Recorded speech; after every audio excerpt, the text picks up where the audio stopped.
All right. Good morning, everybody. It's 9 o'clock. We'll get rolling here. Just a reminder. I know I've said it a few times. Just if you could silence your microphones if you haven't already, that'd be great. Thank you. Thank you, everybody, for joining. This is our monthly foreman meeting. Just a reminder, next month will be the quarterly foreman's meeting, which is a little bit longer with a few more segments of other members of management. So make sure you have that on your calendar. If you don't, reach out to Tim White. He can add you to that. So we'll get rolling right into it. Since the last time we've talked, we've had 5 reported injuries, which since the end of last month. 3 of them have been pretty notable that we'll talk about here for a few minutes. The first one was a fall from a ladder, which has always been in the top 10 injuries per OSHA, not for us, but for OSHA specifically. It's always been a top 10. This one specifically, a guy was working in an electric room on a ladder that wasn't ours, and it wasn't inspected, and it was faulty. The spreader arms in between the A-frame, the hinge that bends out, was broken and it snapped. And this gentleman fell, and the corner of the panel door, a very sharp corner, stabbed right into his back, and he ended up needing stitches. Luckily, it could have been a lot worse, but luckily he returned to work with no lost time, just a few stitches. The biggest takeaway here is not only to not use ladders that aren't ours, but inspect ladders before use. I know on Turner jobs it's required, and you got to get a permit and go through a whole process. But regardless of what job you're on, you should be inspecting your ladders before ever use, because simple things like that could have resulted in, an end of work for him. It could have been his last shift. So it's definitely a small thing, but definitely important to give your ladders a once over every morning. The next one was an electrical shock with 277. We did have 2 of these in the past month, both with 277. This specific one was on an exit sign circuit.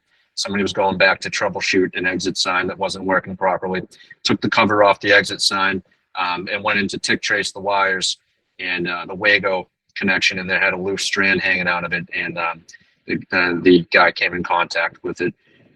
The next one is similar to this as well, but it was in a trough.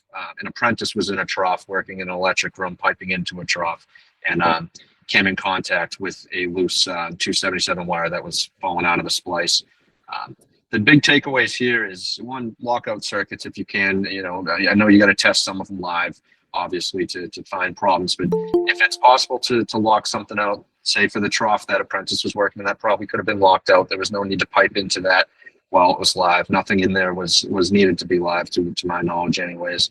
But always run that as the first option. Lock out a trough, a box, any exit sign systems if you can, even if it's just to go back and look over things. Another big takeaway here is just quality of work. I'm not an electrician, just play a handsome one on TV, but you gotta look back at your work, because you never know the next guy that's going to be going in there. If you're leaving loose splices or exposures to live connectors, or conductors rather, you're setting somebody up for danger down the road. So quality of work, I guess, is something that is safety related. I'm not QA/QC, but if you're leaving behind exposed conductors, you're setting somebody up to get hurt. So just remind the guys to take their time and be slow about it, but confirm that their work is complete and safe before they leave it for the next person to come down the line. The next thing I want to talk about, I know we've talked about it a lot, is the safety meeting app. Thank you for everyone that's been using it and providing feedback. We've gotten a lot of good feedback, and we want you guys to start using it if you haven't already. It's simply called the Safety Meeting app. It should already be downloaded in your app store, and you just have to add it to your home screen. And then you reach out to Joe Herrick, who works in IT support, and he can take care of giving you your login information and password. And he can come out to you and show you how to use the app as well. It's very easy. There's a database of much more toolbox toxins than we have on Bluebeam. There's everything in there, and a lot of good data. The people that have been using it have said it's pretty easy once you figure it out, and you can do it from your phone, laptop, or iPad, and you can carry that with you. You don't have to print anything out anymore and ask for actual signatures to pass around. It's much easier. The next thing I want to talk about is JHAs. We get a lot of requests for JHAs. A lot of people are capable of doing them themselves, but they just might not know where the resources are. First, let's talk about JHA is not needed for everyday tasks that we do. The daily pre-task plan covers the majority of that. A JHA is a technique that focuses on the tasks and the relation between that, the worker, and the hazards. Um, Times that would require it are new operations that we don't do frequently or we haven't done before, or tasks that are a simple human error could result in death or serious illness. Times that we're asked for these are normally shutdowns, confined space work, things that are routine for us but are high risk of danger. Now, I have no problem filling them out for guys to walk the job, look at the tasks, find the hazards that are associated with it, and pick mitigation plans. And a lot of foremen do that themselves as well, which is perfectly fine and encouraged. If you want to look for JHA templates, they're right on Bluebeam.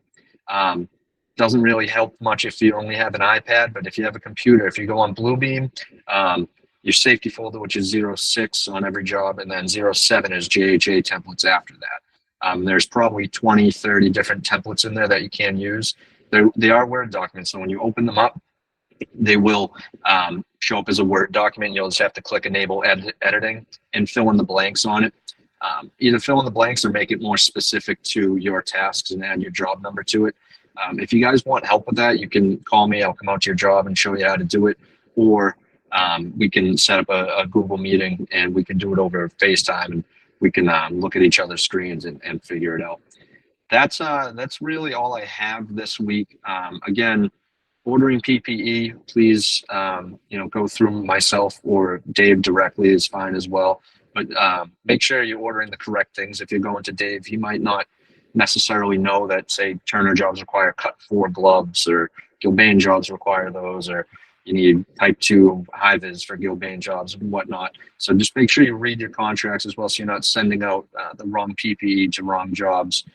Not only is it a waste of resource, it's also not acceptable on those jobs. And if you have questions of that, reach out to myself, or your PM can read it in the contracts as well. That's all I have. Everybody I've seen recently, any jobs I've walked recently, everything looks really good out there. I appreciate everybody's diligence with safety. It does not go unnoticed. So thank you guys. That's all I have, guys. Again, next week or next month rather, on the 28th of September is the quarterly foreman's meeting. That one's a little bit longer. So if you don't have that on your calendar, reach out to Talk Control with Tim White and we can add you. That's all I got. Thank you, guys. Thank you, Jason.